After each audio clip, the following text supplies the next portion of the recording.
kami dari kelompok 6 ingin mempresentasikan hasil diskusi kami tentang negara hukum. A. Hakikat negara hukum. Raden Djoko Sutomo mengatakan bahwa negara hukum menurut Undang-Undang Dasar 1945 adalah berdasarkan kedaulatan hukum. Hukumlah yang berdaulat.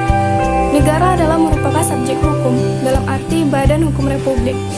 Karena negara dipandang sebagai subjek hukum, maka apabila ia bersalah dapat dituntut di depan pengadilan karena perbuatannya melanggar hukum.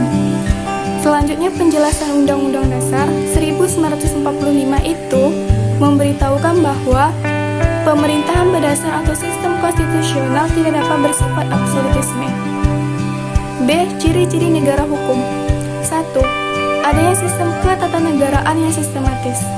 Ciri-ciri negara hukum dapat dilihat di mana negara tersebut memiliki susunan sistem ketatanegaraan atau kelembagaan yang mengatur, mengurus kenegaraan secara sistematis. 2. Hukum sebagai patokan segala bidang. 3. Adanya pengakuan dan perlindungan terhadap hak asasi manusia atau HAM. Ciri-ciri negara hukum yang paling utama adalah adanya pengakuan dan perlindungan terhadap hak asasi manusia bagi seluruh rakyatnya. Yang keempat, sistem pengadilan yang tidak memihak dan memiliki persamaan kedudukan di hadapan hukum, meliputi peran hakim, jaksa, serta para anggota administrasi pengadilan yang telah ditentukan berdasarkan hukum yang berlaku. 5. Adanya pembagian penguasaan yang jelas. Pembagian penguasaan yang jelas tersebut tentunya menjunjung nilai demokrasi. Dan terakhir, 6. Legalitas dalam arti hukum itu sendiri. Legalitas dalam hukum adalah azas fundamental untuk mempertahankan kepastian hukum. C. Konsep Indonesia adalah negara hukum.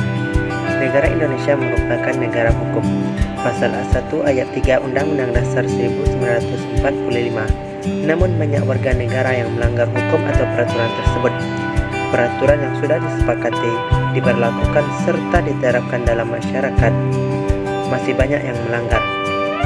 Hal ini tersebut tidak hanya di dalam kalangan masyarakat, pemerintah, tetapi juga menyebar di instansi-instansi termasuk lembaga pendidikan atau sekolah. Ketaatan hukum merupakan kaitan yang erat dengan hukum. Kesadaran hukum merupakan faktor dalam penemuan hukum. Sumber segala hukum adalah kesadaran hukum. Menurut Appeldon, menurut pendapatnya, maka yang disebut dalam hukum hanyalah yang memenuhi kesadaran hukum. Maka undang-undang yang tidak sesuai dengan kesadaran hukum warga negara akan kehilangan kekuatan hukum yang mengikat.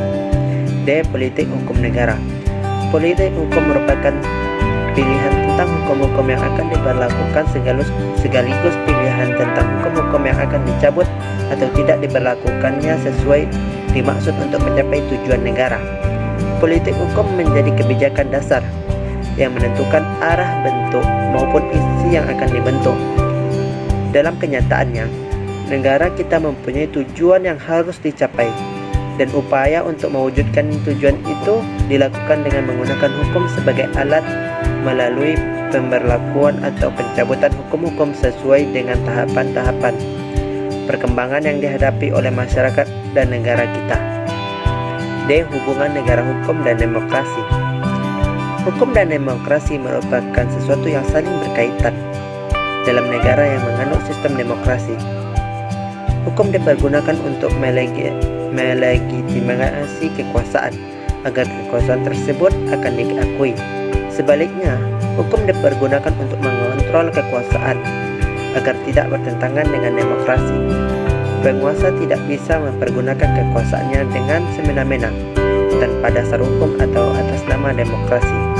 Demokrasi yang pernah berlaku di Indonesia adalah demokrasi Pancasila, yang secara substansi sangat berbeda dengan demokrasi Barat. Indonesia adalah negara hukum.